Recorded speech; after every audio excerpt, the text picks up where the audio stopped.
पहले कहते हैं नेकी करो, नेक बनो, एक बनो।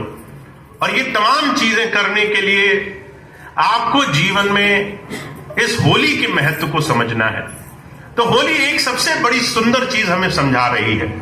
होली के पर्व को हिंदुओं में सबसे बड़ा और सबसे सुंदर पर्व माना गया है, क्योंकि बहुत सारे संदेश देती है। एक संदेश तो ये देती है कि बुराई कभी भी फलेगी नहीं, चाहे कितनी बड़ा बुराई का साम्राज्य हो। अगर तुमने एक दिया जला दिया अंधेरे में, तो वो दिया तुम्हें दूर कोसों से प्रकाश के रूप में दिखाई देगा, अंधकार दूर हो जाएगा। बस वो दिया जलाने का सामर्थ्य रखो। उस दिया जलाने के लिए जीवन में अपने आप को उस दिशा में चलने से बिल्कुल भी कतराओ मत। जो भी गुरु ने बात कही उस बात को जीवन में पालने का जरूर सामर्थ्य रखो। दूसरी बात हुजूर ने क्या बताई होली के बारे में? कहते होली हमारे जीवन में भेदभाव का नाश करने और विश्व बंधुत्व की भावना फैलाती है। एक रंग जैसा हो जाना। आपने देखा होगा होली में लोग तरह तरह के रंग बनाते हैं। जब वो रंग बनाते हैं तो सोचते हैं कि हमारा रंग अच्छा, तुम्हारा रंग अच्छा, बड़े सुंदर बड़े अच्छे रंग बनाते हैं। पर एक बार अगर होली खेल ली जाए, अगर रंग डाल दिए जाए, तो बताइए क्या आप उस रंगों की पहचान कर सकते हैं? वो सारे मिलकर एक ही रंग के हो जाते हैं, कोई रंग नहीं बचता। न लाल लाल रहेगा, न पीला पीला रहेगा, न नीला नीला रहेगा। कहते ना तुम ऊंचे वर्ग के रह जाओगे, ना तुम किसी भेदभाव के रह जाओगे, ना तुम्हारा नाम रहेगा, ना तुम्हारा संप्रदाय रहेगा। जिस संसार के बड़े बड़े पदवी, बड़े बड़े नाम, बड़े बड़े औहदे, बड़े बड़े अलग अलग औहदों से तुम अपने आप को जानते हो, वो सारी चीजें तुम्हारे एक समरूप की भावना को दर्शाने के लिए हैं। तुम सब एक ही हो, तुमने नाम अलग अलग रखे हैं, तुमने अलग अलग जातियां चुन ली हैं, तुमने अलग अलग पद चुन लिए हैं, तुमने अलग अलग मान सम्मान के दायरे चुन लिए हैं। पर तुम्हें अगर अपने जीवन में कुछ पाना है तो तुम्हें अपने जीवन में उस प्रभु भक्ति का साधन बनाना पड़ेगा।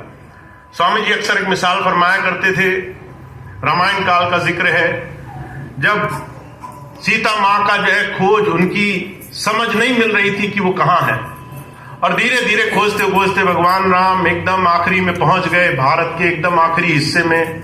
आगे समुद्र था, पीछे पूरा भारत खो जाए थे, कहीं नहीं मिला कि माता सीता कहां है। तो सबने ये कहा कि अब माता सीता को खोजना है तो इस समुद्र के पार जाना पड़ेगा। और समुद्र के पार जाना कोई आसान बात नहीं थी। इतना बड़ा समुद्र कौन तैरेगा, कौन जाएगा? तो सारे लोग बैठ करके सोचने लगे कि समुद्र पार जाने का तरीका क्या होगा, कैसे वहां जाकर के खोज होगी। वहां हनुमान भी बैठे थे, और हनुमान जब बैठे थे वो भी लोगों की तरह विचार कर रहे थे। तो जामवंत आए, वो कहने लगे कि तुम क्यों ऐसे बैठे हो, तुम क्यों ऐसे बैठे हो, तुम तो एक क्षण में जो है इसको लांघ सकते हो। और जो कहा करते थे जामवंत को, हनुमान को उनकी योग्यताएं याद दिलानी पड़ी। वो हनुमान और कोई नहीं है, आप सभी वो हनुमान हो।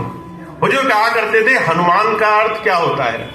जो मान का हन कर ले, जो अपने अभिमान को गुरु चरणों में छोड़ दे, इस मान का हनन कर डाले, अपने आप को सिर्फ सांसारिक बुद्धि ज्ञान ध्यान मैं की तरह से ना पहचाने। गुरु जी के पास ये मत कहे कि मैं फलाना सीईओ हूं, मैं फलानी कंपनी का जीएम हूं, मैं फलाना बड़ा आदमी हूं। वो अपने आप को शरणागत भाव से लेकर आए। हुजूर के जीवन की वाकया आता है, हुजूर जब विदेश गए तो एक बहुत बड़ा अमीर आदमी हुजूर के पास सत्संग सुनने आ गया। सत्संग सुना, महाराज जी के पास गया, कहने लगा मेरे पास 80 पानी के जहाज हैं, और ये पानी के जहाज बड़े कीमती हैं, मैं बड़ा अमीर हूं, मैं बड़ा धनाढ्य हूं, आप मुझे नाम दीजिए, मैं फिर आपका मिशन फैलाऊंगा। महाराज जी ने हाथ जोड़े, कहने लगे नाम अनमोल है, तुम्हें नहीं मिल पाएगा, तुम तो दुनिया की चीजों से इसका मोल करने आ गए। उसने बहुत मिन्नत करी, महाराज जी ने कह दिया इस नाम का मोल नहीं लगेगा, तुम जब तक पैसे से मोल लगाओगे नाम नहीं मिलेगा। वो बेचारा उल्टे पैर गया, उस दिन बड़ा उदास गया, नाम नहीं मिला उसे। अगले दिन पूरी रात उसने विचार किया कि मेरी कितनी बड़ी गलती हुई, मैं जो है दौलत से धन से किसी अंतर ज्ञान अंतर नाम को तौलने चला आया। अगले दिन दोबारा आया सत्संग में महाराज जी के, उसने चरण छुए, झुक करके महाराज जी को कहा कि महाराज जी मैं शरणागत हूं, मुझे नाम मिले, मैं कुछ नहीं हूं, मैं सब कुछ छोड़ आया हूं, मुझे अब नाम चाहिए।